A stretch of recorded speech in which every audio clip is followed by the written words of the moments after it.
This morning I got up, I did my hair, had to go to the big city, do training and all that. It is so stinking hot and humid. This is what you get. Oh, and by the way, we're trying to pack for a trip, which is actually one reason why I'm finally sitting down to film this. You guys, this is like a book haul for the last 3 months. And I've been doing really good, or what I felt was really good until today. And I'm just sharing like adult type books, except for today, because I went to the big city, like I just said. There was a couple thrift stores we stopped at. Well, yeah, there was a couple thrift stores. There was Ollies, and things got a little out of hand. Not really, but all that to say, first of all, I have a stack right here. And like I said, we're getting ready for a trip, so there's a very interesting background.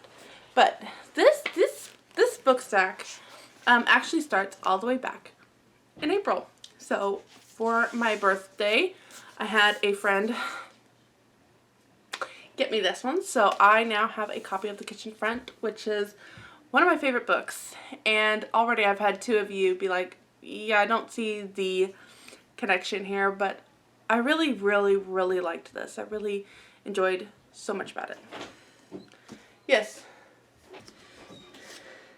But that's okay. It's something that I really enjoy, and I really, really resonated with this, and it just touched me in all the right places is what I say. And then, actually, this goes over here. And then I got some things I got a Amazon gift card and got some things to the house, and there was just enough left over that I decided to go ahead and, while this was discounted, pick up one of my favorite books, Letters of a Woman Homesteader by Eleanor Pruitt Stewart. If you are from Sodbuster Living, which is another channel I have, which is like my homeschool and simple living life, I quote one of the sayings in here almost all the time, and it is simply, there are a great many things that I want, but I don't want them enough that I'm discontent with what I have. And that's a very poor paraphrase, but in the essence, that is what it is. And it's just the story of this wife learning to live as a homesteader, and she's writing to her cousin, I believe. But she's a young widow with a small child, and I'm pretty sure she writes to her cousin. And then these are, I use my Discover card to do big purchases. So things like the groceries I'll use it for, and then we just use our budget money to pay it back. And basically I do that so that I earn the Amazon credits that my Discover card gives me. A couple of months ago we had it was an expensive month. And I think it was actually last month when I had to book like half of our hotels for this trip coming up. So anyway, I got Amy Fellwell's The Homesteader Herbal Companion. So this is a new book, and it's got herb remedies and what herbs are for and recipes. I also have, this is one that I think my friend recommended to me, and this is Rosemary Gladstar's Medicinal Herbs, and this is a beginner's guide, and it's got gorgeous pictures and recipes.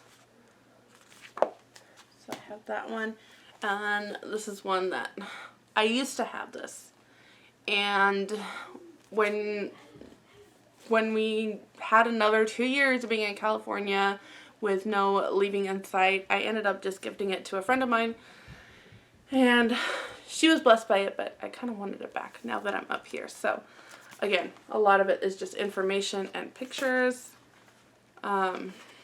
recipes that you can use, and this one is by Abigail Gurrig. So this is kind of like my Amazon haul, and there is one more book that I picked up secondhand. It's on its way, and I got the book Zonunga With Me by Jerry B. Jenkins, because my mom was talking about it, and I was like, oh yeah, I really want to read that one again, and my library didn't have it, so got that. And then a friend of mine was at a library book sale, and she's like, I just got a whole box of books for $1, And I thought of you when I saw these. And so I'm going to show you what those are. The first one is a Julie Clausen, The Innkeeper of Ivy Hill. And so I have not read that one, so that was nice. These ones are by Lawana Blackwell, who wrote The Wood of Larkspur Inn, which is one of my all-time favorite books. These ones have very dated covers, but it's Lawana Blackwell, so the content should still be pretty good. And I have never read these. I had never even known that she wrote this. I knew of The Widow of Larkspur Inn, and then she wrote, I always get her mixed up with Renee Gutteridge, who did Boo, Boo Hiss. No, Boo, Boo Hoo, and Boo Hiss. But Lawana Blackwell wrote one about windows. It's some kind of mystery thing. Again, another one from my childhood, but these ones I have never read. So I am super excited to get to those. And then also 2 books by Avi. Let's see, this one's book 1, Beyond the Western Sea, The Escape from Home. And then this one, 1851, Fleeing the Old World. Okay, so this is like Irish peasants. And Beyond the Western Sea. I actually don't want to read it because it's a continuation, and so I don't want to see any spoilers. So there is that. And then I have a lot, actually. Let's kind of get into the Little Free Library. We have gotten rid of 3 good sized boxes of books, kind of like the 3 boxes I have here. That's probably about as much as we've gotten rid of too. And then we got a whole bag that we took to Little Free Libraries anywhere we could find, and I found this one in one, so I'm really excited to pick this one up. And then I found a trilogy, and this is the Stonewick Legacy. So and this is by Michael Phillips and Judith Pella, and this one is Stranger at Stonewick, Shadows over Stonewick, and Treasures of Stonewick. And this is actually the second part of another set that he did, which is it, okay, so Stranger at Stonewick, so it would be the Highlands series, I think is what it's called. Okay, so this is the Stonewick Legacy. The first set is the Stonewick Trilogy, and so it's kind of a continuation. So the Stonewick Trilogy has The Heather Hills of Stonewick, Flight from Stonewick, and Lady of Stonewick, and then this takes place afterwards. So I really like Michael Phillips. Judith Pella is a little too romantic-y for me, so when he comes together with her, they make a really good blend when they write books. The Journals of Cora Belle Hollister is one of my all-time favorites that they have done. They wrote together for a while, and then Michael Phillips basically continued the series, and he's the one that wrote Grey Fox, which I know I have talked about on my other channels. So I have this one. I hope I can find the first legacy. That would be really fun to have that blast from the past. Okay, so the next thing I will share is the books that I picked up from the thrift store today. I found another Elizabeth Peters. So, and I think I'm really going to like her. I think Elizabeth Peters is going to be one of those, like, Agatha Christie meets Jean Stratton Porter. I really think I'm going to like her. I found Momo, which is by Michael End, and I don't remember where I heard of this originally, but I actually have had this in my Amazon cart for years to one day pick up, and I found a copy. And when I was at this thrift store, that was my goal, was just to get the books that, you know, there was a lot maybe that sounded interesting and would be fun to try, but I was really kind of just focusing on books that I knew something about or I had wanted to read, like Momo and the Elizabeth Peters. I just wanted to make sure I got all the right ones. They had a couple Cynthia Voigt, and they actually had more of hers, but they really just looked like the teen drama that I just didn't want to read. But they had A Solitary Blue, and the one after this I believe is Dicey Song, and the one before, and then the first one is let me see what, or is Dicey Song the first one and then Solitary Blue? Homecoming is the first one? Oh my goodness. Guys. Okay, I think it's Homecoming. So I read this last year, I think, for middle grade March. Was it last year or was it this year? I don't remember. Last year. So, Homecoming, A Solitary Blue, and then Dicey's Song, and then 17 Against the Dealer, which is another Dicey part of the story. Yes! So, there's actually more than 4. More than 3, so it can't be called a trilogy anymore. It has to be like... So, no, I was wrong. So, it's Homecoming, Dicey's Song, and Solitary Blue, and then it's this one. So, it can no longer be called a trilogy because there is a 4th one. So, these are the only 2 I have. I think I read the other ones from the library, and I really, really loved them. So, I'm glad to have those. And then we have a little hodgepodge here. I found The Squire's Tale by Gerald Morris. If any of you have never heard of this or read this, I highly recommend getting it.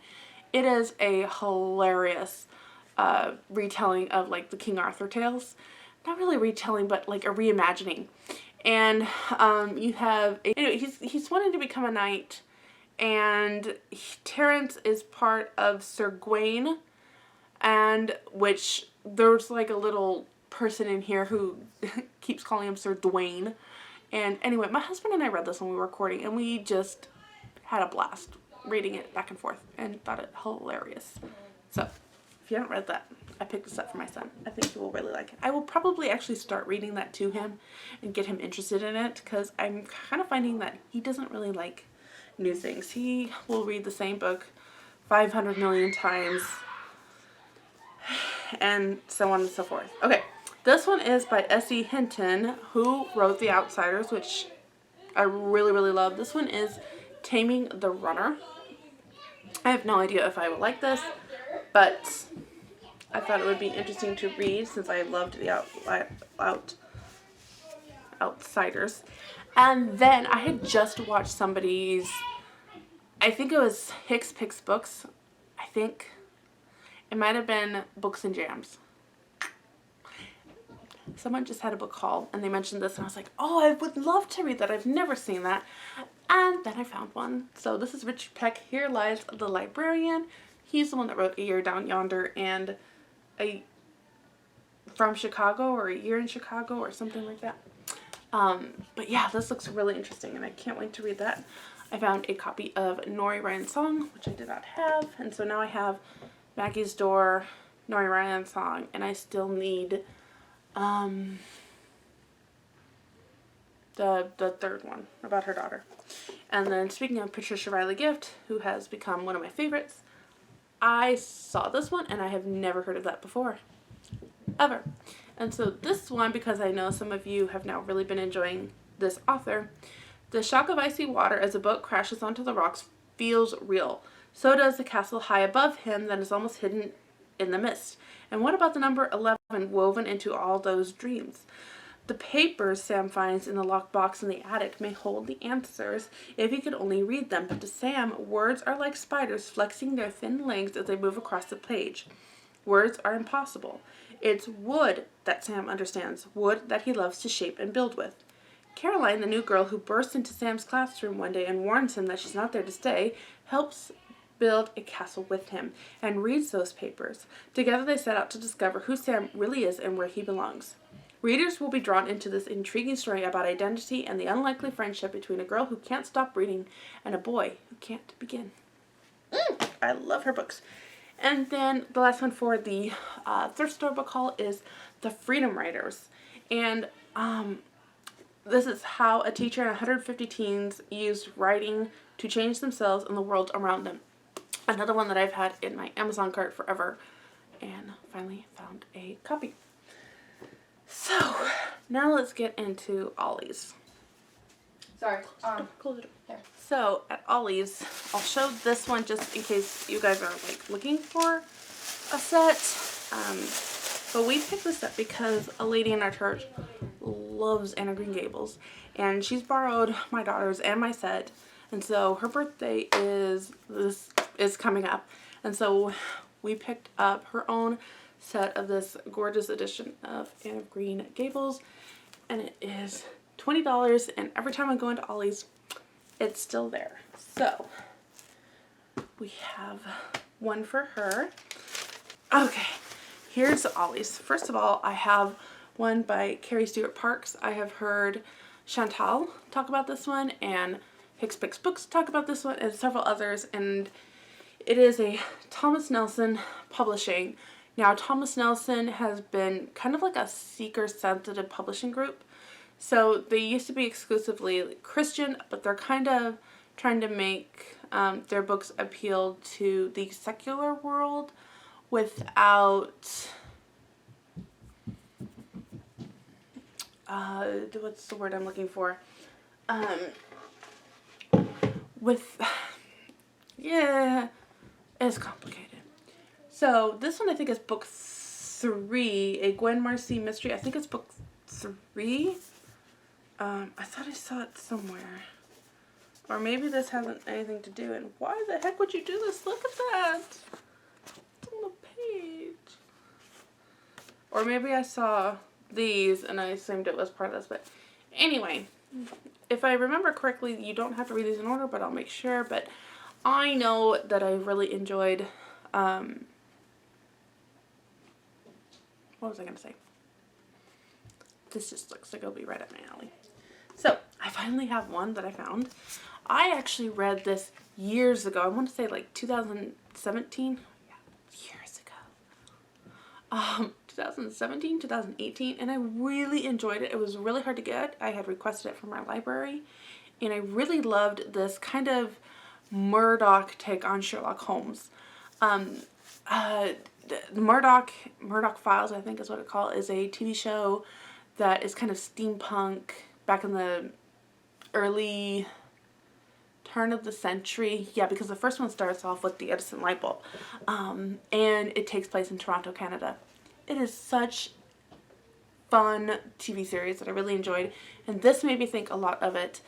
And I kind of want to reread it and see, you know, now that I've kind of grown as a reader. I would say 2016, 2017 was really my transition into more of a variety reader rather than, so I kind of stepped outside just the Christian fiction realm, and so this was one of them. And I don't remember, well, it's published by Harvest House Publishers. I don't think that's, I think it's a Christian publishing, but anyway, yeah.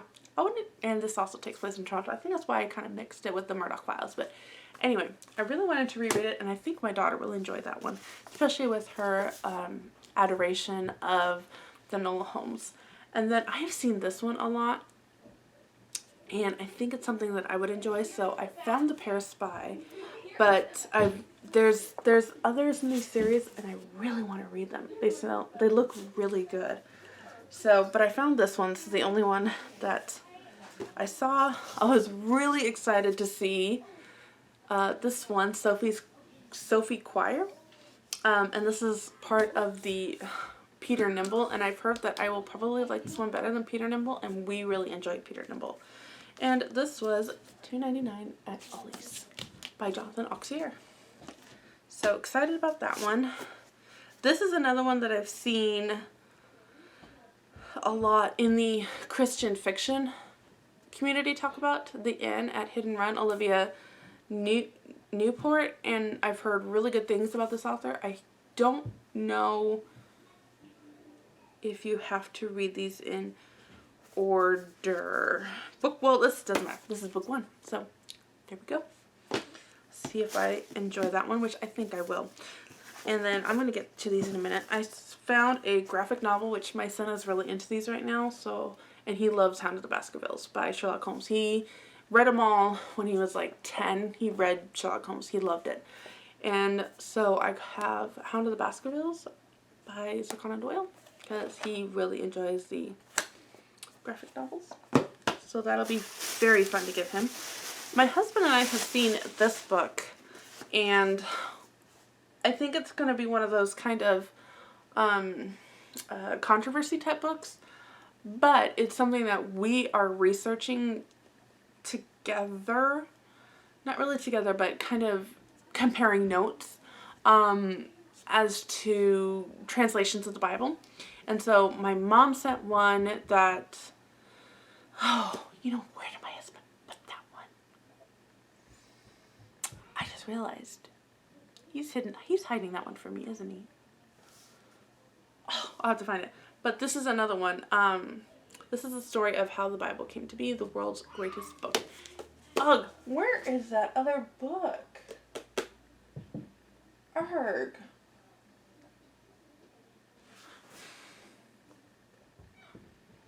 Anyway, I want to compare the two. Hey, Mom. Can I use your phone to call? And then the other one I have here is Everything She Didn't Say by Jane Kirkpatrick. Now, I have read, there is one book, she's not like, I think the word is overt Christian.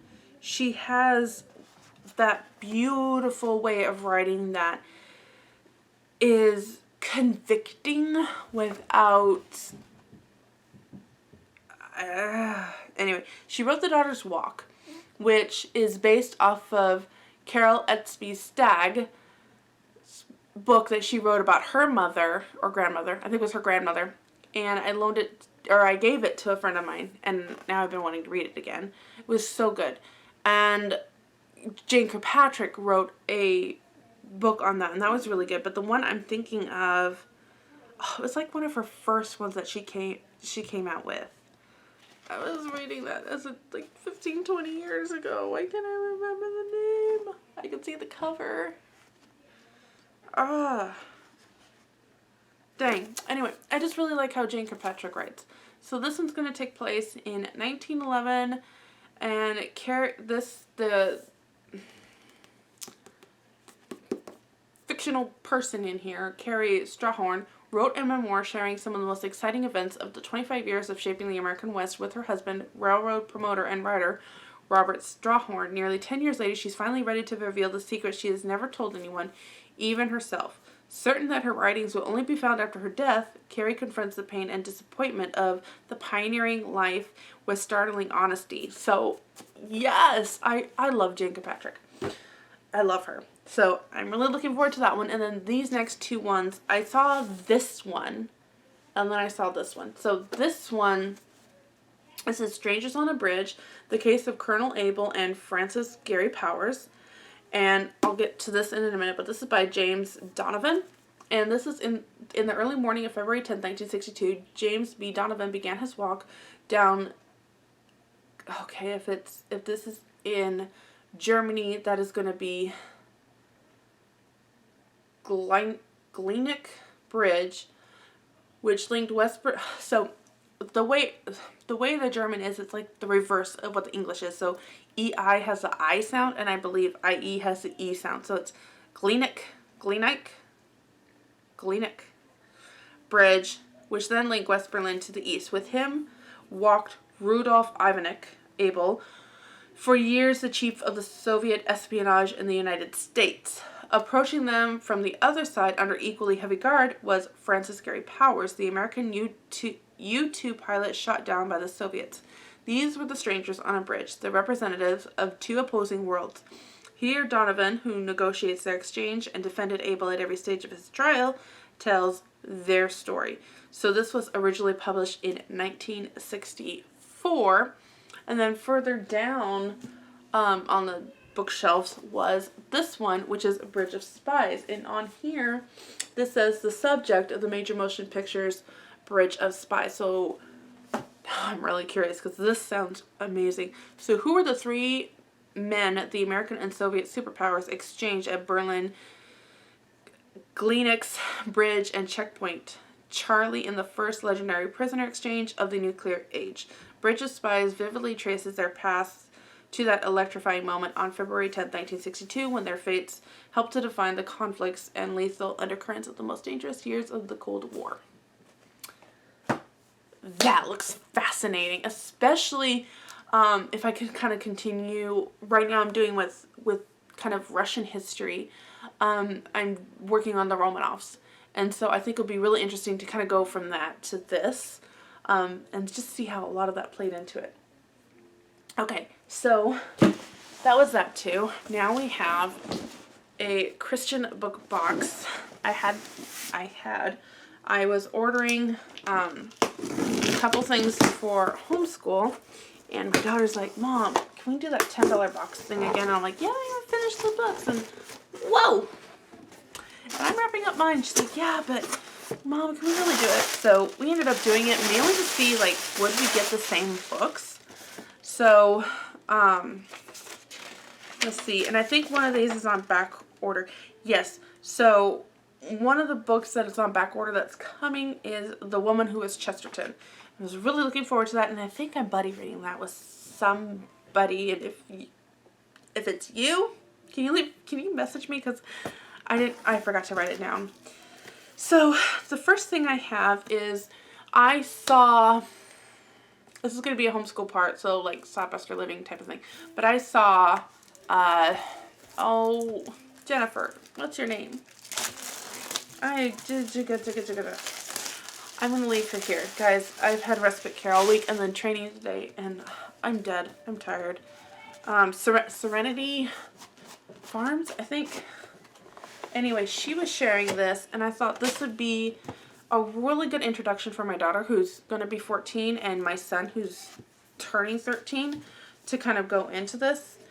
And then we have some really in-depth, like my husband working through seminary in-depth, furthermore. And I think one of them is by somebody Martin. My mom's gonna be like, Shalise, Kingdom of the Cults. Martin. It's in there somewhere. But anyway, I saw these, and I have a love-hate relationship with master books. But these looked really good. This is World Religion and Cults, Counterfeits of Christianity. This is volume 1. Volume 2 is Moralistic, Mythical, and Mysticism Religions. So, volume 2. And volume 3 is Atheist and Humanistic Religions. And this is by Bodhi Hodge and Roger Patterson, all 3 of them. So, there's 3 books. There is a poster with details. Hallelujah. And then with that, I did get the teacher guide. Usually with master books, it's the teacher guide that I have a lot of problems with. What they expect of the students usually doesn't line up with what they have assigned them. So their expectations of to fulfill this doesn't match what they've actually learned. So a lot of times my students are like, we haven't learned this yet, and you find out, oh, it's actually a few days later than when they assigned it. So we'll see how they do with that. But that's just been my experience. I haven't heard anybody else having that, so I don't know. And then Gentle and Lowly, I am going to be reading this with Chantal from An Intentional Life, and it was cheaper to get it through a Christian book than it was Amazon. And I have seen nothing but good of this, and for a really expensive book, this is like a $20 book. It was $11.99, I think. Yeah, $11.99. And I hadn't seen it that low, which is why I picked it up. This is a lot smaller than I thought it would be, but it was like $17.99 for a long time on Amazon. That's too much, y'all. That's too much. And then, I think, let me see, 1, 2, 3, 4, 5, 6, 7, 8. No, there is one other one in here. And then the other one I got was Stop Calling Me Beautiful by Felicia Masonheimer, which is actually right here. I was like, where is it?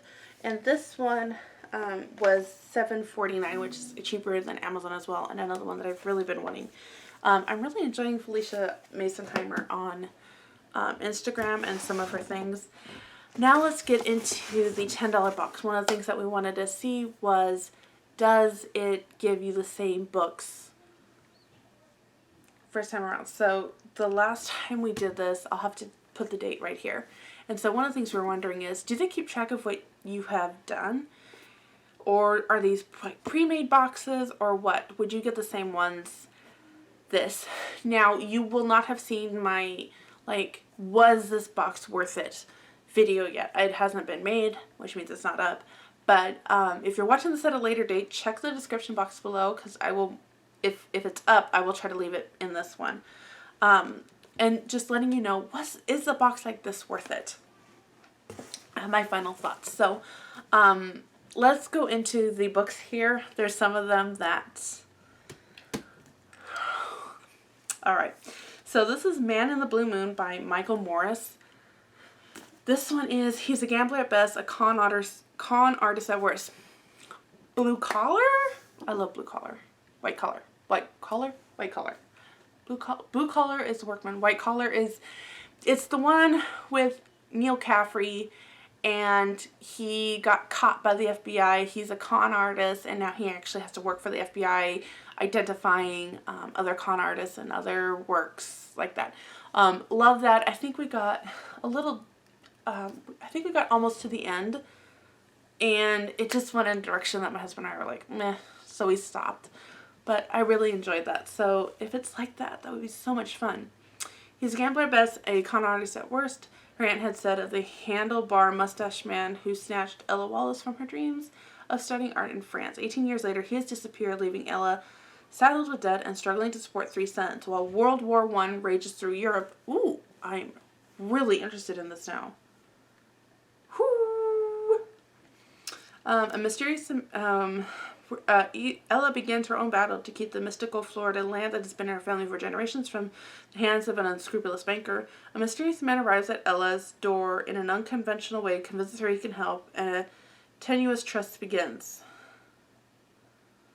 Then everybody's getting suspicious of this guy. Murder is going to happen at the Apalachicola. I've never heard of that word. Jeopardizing everything Ella has fought so hard to save. Oh, this looks really good.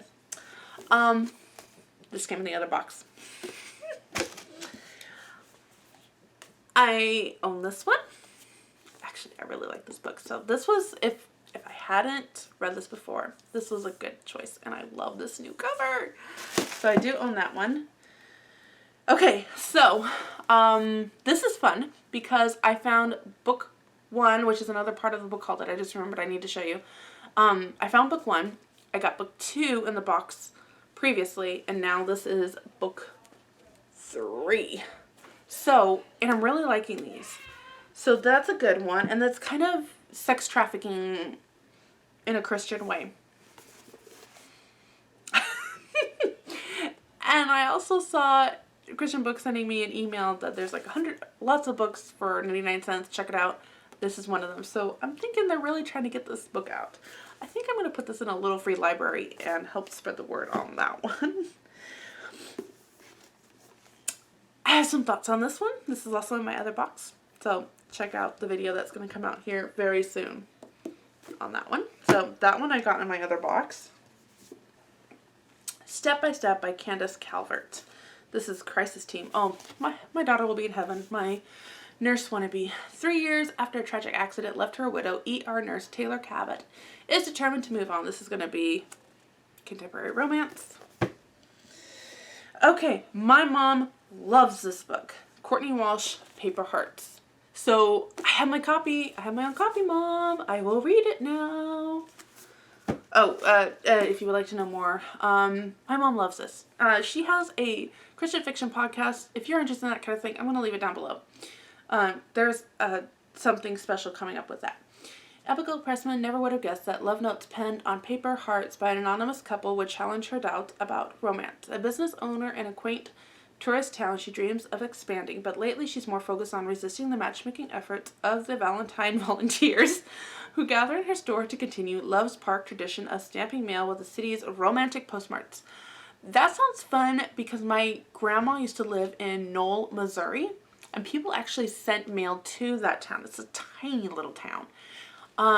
People would actually send mail to them at Christmas time to have Noel, it was called Noel during Christmas time, stamped on their envelopes before it was shipped out for Christmas cards. So I think that will be really fun to kind of read more about. Okay, Stealing Jake. Oh, this is the kind of thing I used to read all the time. Livy O'Brien is looking for a job in a town where she spies a young boy jostling a man walking along the boardwalk, and she recognizes the act for what it is. After all, she used to be known as Light-Fingered Livy, but that was before she put her past behind her and moved to the growing town of Chestnut, Illinois, where she's helping to run an orphanage. Now she'll do almost anything to protect the street kids like herself. So this looks like it is historical Christian romance. And then this one looks really good. The Justice Game by Randy Singer. Mom, this sounds familiar. Did you read this one too?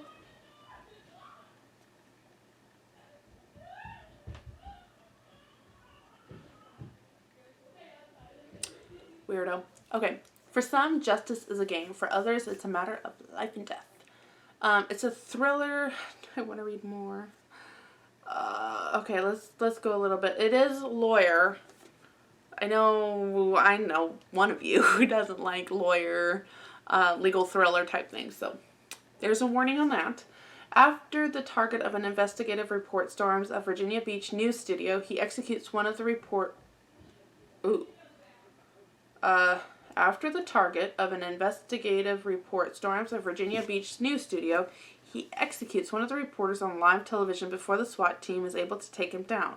Following the victim's funeral, her family files a lawsuit against the gun company who manufactured the killer's weapon of choice. Oh, this actually will be really interesting. Oh, I can't wait to read that one. So that's my Christian book distributors haul. I'm so glad these all came in before my vacation, because my husband's the kind of person that is I drive, and we have lots of hours. We have 2 to 3 days worth of driving, so more time for me to read. I will put my headphones in. Everybody can listen to their own audiobooks. So my second-hand used bookstore was like, you bring in a lot of books. And I was like, yeah, I know. Just pick out what you guys know you can make money on, and use the other ones as a donation. So this is what I got for my credit. So I have The Coffin Quilt by Anne Rinaldi. I have another one of hers, which is about one of the slaves of George Washington. This one is the feud between the Hatfields and McCoys and what that's really about. Yes, please. Okay. This one is Karen White, The Beech Trees. Oh, she's doing it. Okay. I think Hicks Picks Books mentioned this, and I saw it and I was like, oh, I'll read it. I think it was her. It might have been another one. I have been finding some new booktube channels that have been interesting. And then this one is Freedom Series Book 1, Deliver Me from Evil. So this one will tell me how this girl happened to get where she is today, because it is kind of a plot spoiler. So if you're going to read these, I would recommend reading them in order. Again, it's like sex trafficking. It's really good.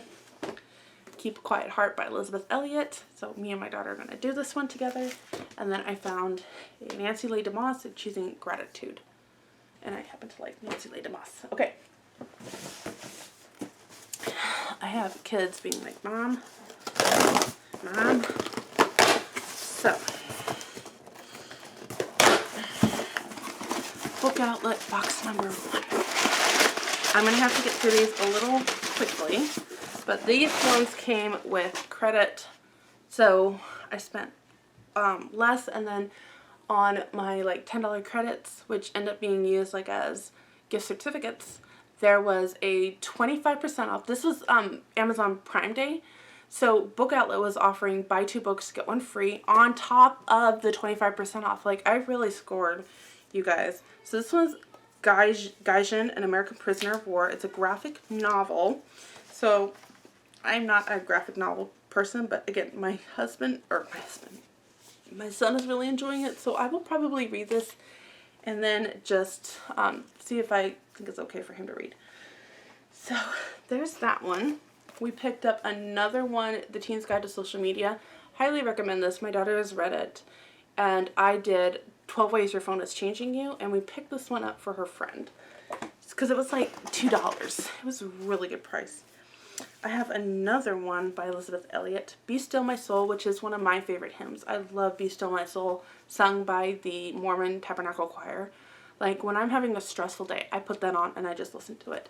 So this is Reflections on Living the Christian Life, and Elizabeth Elliot just knows how to give you truths, harsh truths in a gentle way.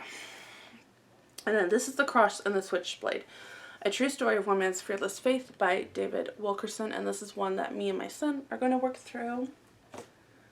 And then I have 3 of C.S. Lewis's books that I don't have, and so I have Letters to Malcolm, chiefly on prayer. I have Till We Have Faces, a myth retold. And I have Spirits in Bondage, a cycle of lyrics. No idea what that is. So now I have one more box to open, but I need to go check on something. Okay, let's do this last one. And then I gotta like put all these books away. Trying not to destroy the box. Whew. I'll skip the gym today. Okay. Yes, okay. Alright. So then I have another, The Busyness of Heaven, Daily Readings by C.S. Lewis. Oh, I think, somebody recommended this to me. Shh. Anyway. This is the Baker's Illustrated Bible and background commentary. So I've been trying to find things that have to do with like all the background information of certain parts of the Bible. And this was on Book Outlet and this was recommended to me. So I'm going to try this one. So there's one. This is, okay. So this one is another one that I've had on Amazon, and this was like $2, $3, or this was a free one. This may have been a free one. This thing was a little more expensive, so this is usually like $50, and I think this is like $12, $13, which is a little higher priced for Book Outlet. Actually, now that I think about it, this one might have been $20. That might have been $20. I'll put it right here. I don't remember. But this one is Let's Go Swimming. Him having to become a child soldier in Africa after his brother is kidnapped. And then because everybody, I honestly have no interest in sci-fi, fantasy, things like that. My daughter probably is a little more interested in fantasy. She's the one that does it with us, or does it with me, Emma. She's probably more interested in fantasy, but not so much sci-fi. But they had book 1 and 2, and this one I've seen multiple people talk about in a positive way. That makes me think this would be probably the only ones I would really enjoy. So this is Brian Sanderson's Skyward, and the sequel, Starlight, and unfortunately my dear sweet Emma, they only had a hardback on this. She prefers paperback, so I grabbed the paperback, but there was only a hardback for the book 2. And as much as I wanted both hardbacks, I fulfilled her love and got a paperback for her. So this will probably be one that I read with her, even though I would be fine with her reading those without me. And then the last thing we have here are all the Jamie Jo Wrights that the Book Outlet had that we didn't own. So we have our own copy of The Haunting of Bonaventure Circus, because that was my mom's copy, and my daughter's really sad that we don't have our own copy. Echoes Among the Stones, I read this, borrowed from our library, loved it. The House on Foster Hill. Ugh. So I thought this was the one that I had. No, I thought The Curse of Misty Wayfair is the one that I had first, my very first Jamie Jo Wright book that I had ever read. No, it is this one. I keep forgetting about this one, The House on Foster Hill. First Jamie Jo Wright book that I've ever read. Whoo! Creepy vibes. And I really want to reread it, even though I know who did it, because I gotta remember, now that I've kind of seen this theme going through Jamie Jo Wright, I don't know what the theme on that one is. Not like the creepy theme, but like in her books, I kind of compare it to certain of the older classics, and now I want to see what that one had. So, you guys, This is the book haul. This is the book stack behind me that now I need to go take care of and put away. Find shelf space for. That's my shelf by my bed. So that, yeah, now I can kind of clean up my room so we can go have the boxes put away, have the books put away. If there's no videos out in the near future, it's probably because I'm like hiding and reading. Okay? Okay. Well, until next time, have another cup of coffee and read another chapter. Bye.